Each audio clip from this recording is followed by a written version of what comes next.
Hi. Okay, so sorry.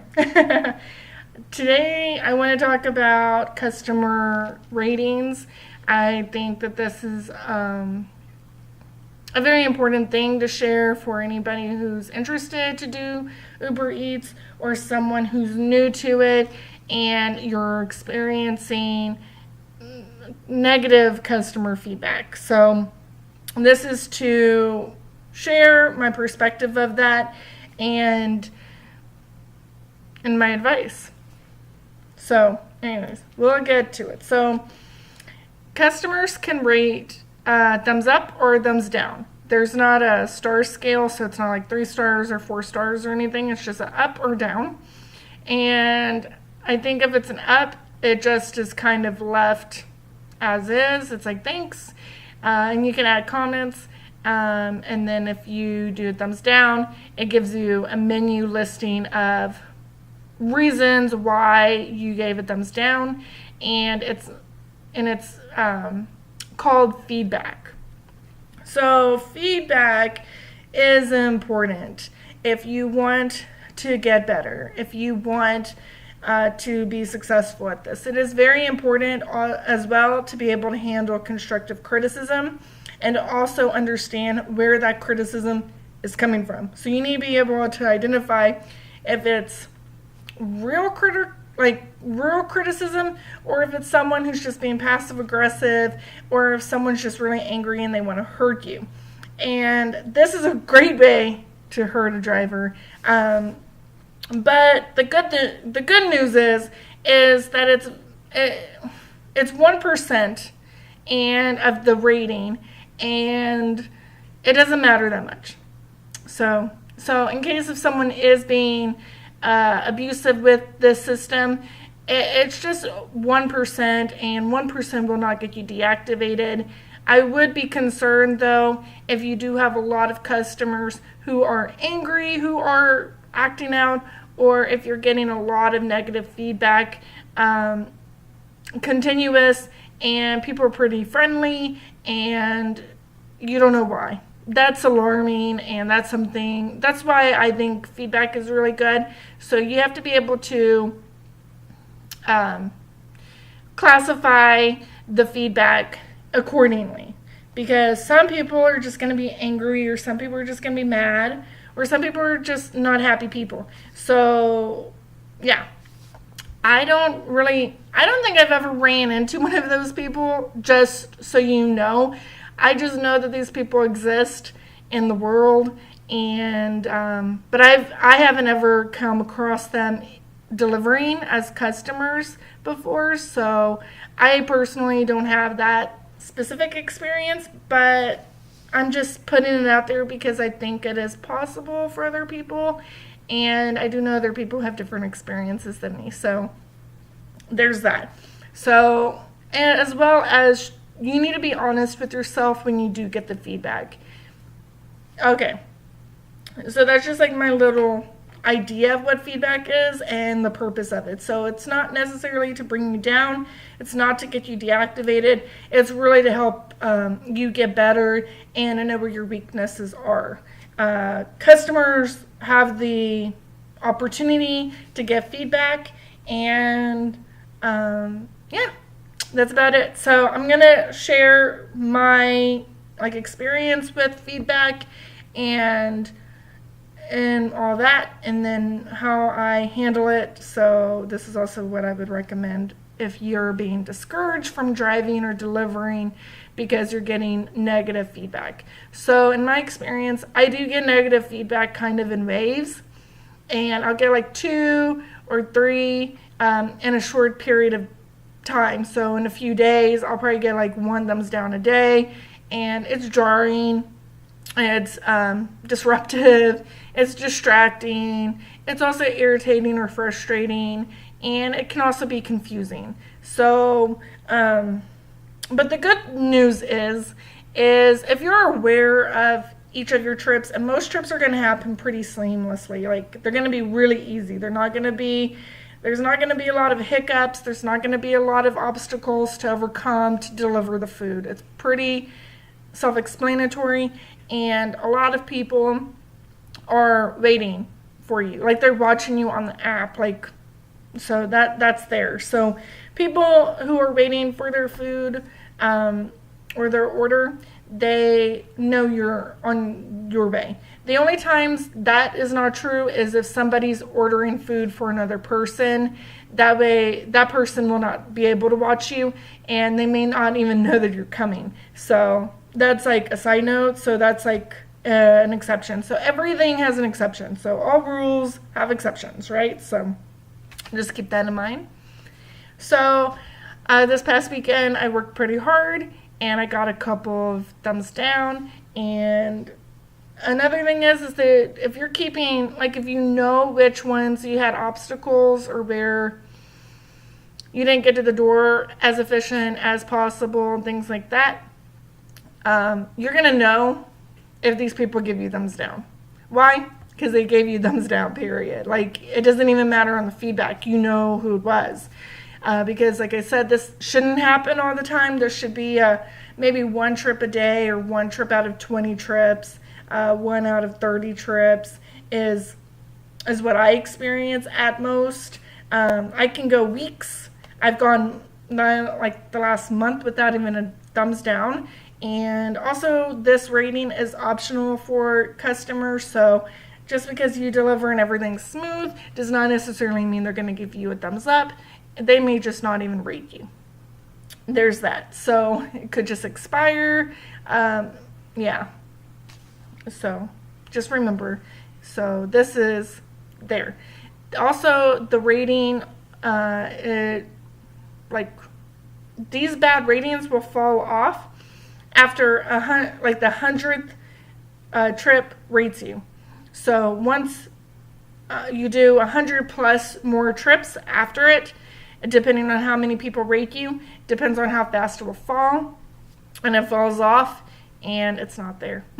So that's a good thing. I don't think anybody can actually see the feedback, but customers can definitely see your rating. So it's important to keep your rating high. And so I've had a pretty low rating, what I would classify, and it was an 87%. And I thought that was pretty low because I think the threshold is down to 85. And I was like, oh my goodness. And that came from businesses. And I feel like businesses knock it down like 2%, and whereas customers knock it down 1%. This is what I think. I may not be right.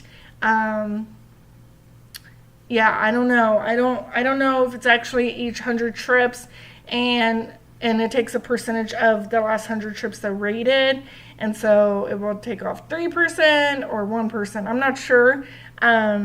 So encouraging customers to rate up or down is really important, I feel like, to keep this as accurate as possible.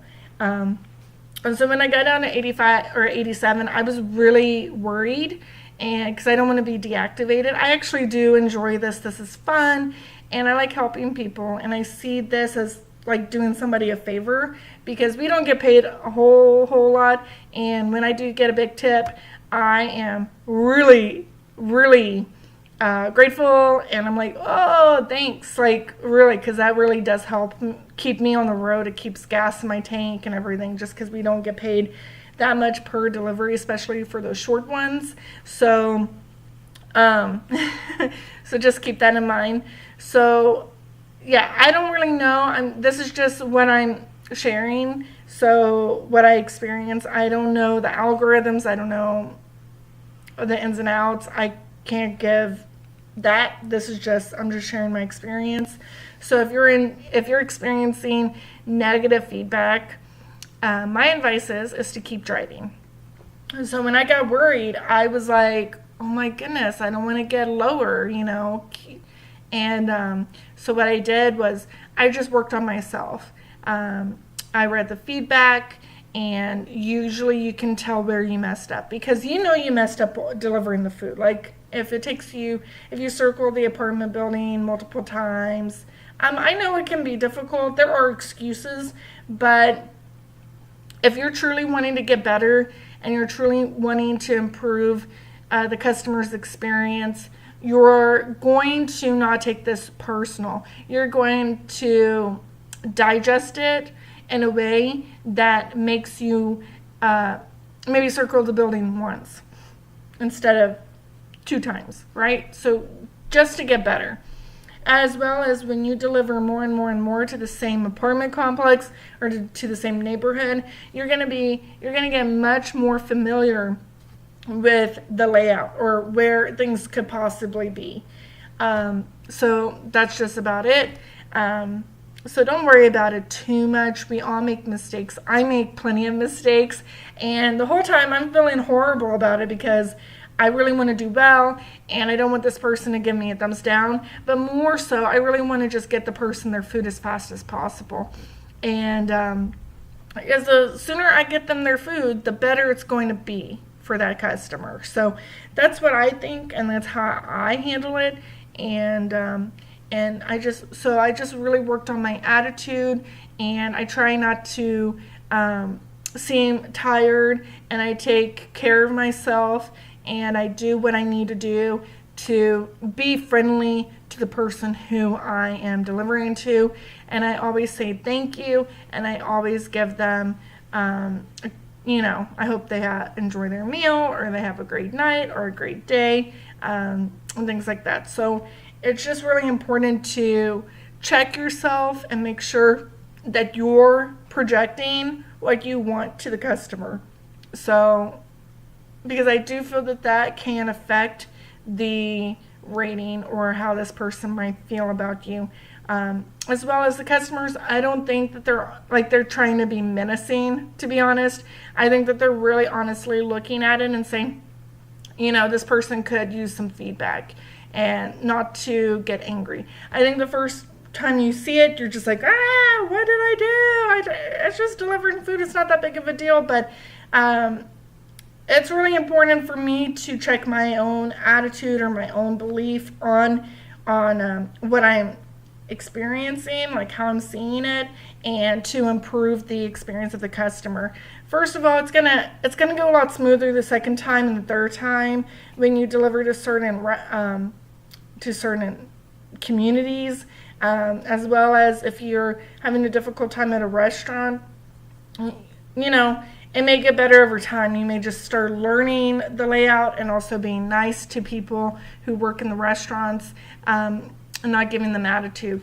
I'm not too friendly. I am friendly, but I'm not like, hey, yeah, that's fine. Because sometimes the people in the restaurant, they're just like appeasing. And so I just really make sure that they know that I mean business, and I'm really nice, and I wish them a great day, but I'm not going to be all like, sure, I'll wait 15 minutes. That's totally fine. No, because I'm probably getting paid $3. And you're adding 15 minutes to the whole delivery, which, yeah. So you need to figure out how to handle yourself so that you don't get bad ratings, because people will respond to you in various ways depending on how you look or how you talk to them or your demeanor. It all matters. And so I just think it's a full package that people are going to be reading on, I feel like, and not to take it too personal, but really think of it as like criticism, constructive criticism, and they're not there to explain it to you. You don't have a manager to lay everything out and give you guidance on how to get better. You really have to do that work on your own to do this, and I think it's great. I think it's great to improve as a human being and to learn to grow a little bit of a thicker skin and to be able to handle new problems. So if you have any stories or you want to hear a specific story about one of these thumbs down and how I worked through that process, let me know. Because like I said, we don't have managers or someone to really look at things.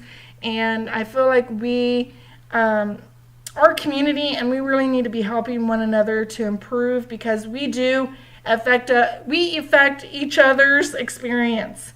Customers will experience a delivery driver from UberEats, and they're going to think all drivers behave that way. They're going to think all drivers don't have an insulated bag. I can't tell you how many people that I show up to and I have my insulated bag and they're like, wow, you have an insulated bag. Or some people even think my insulated bag is like what their food is in. Like they don't realize it's even an insulated bag because they just haven't experienced that. So I just think it's really important that we all work together because we are working together to create better experiences for customers.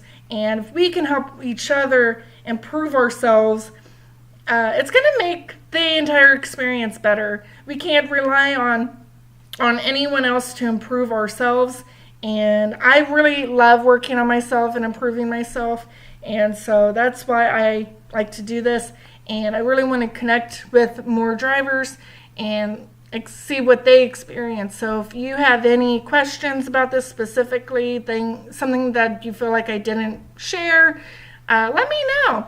I do this full time, so I am up to getting even better each day. So let me know, and I wish you good luck out there and with all those thumbs ups.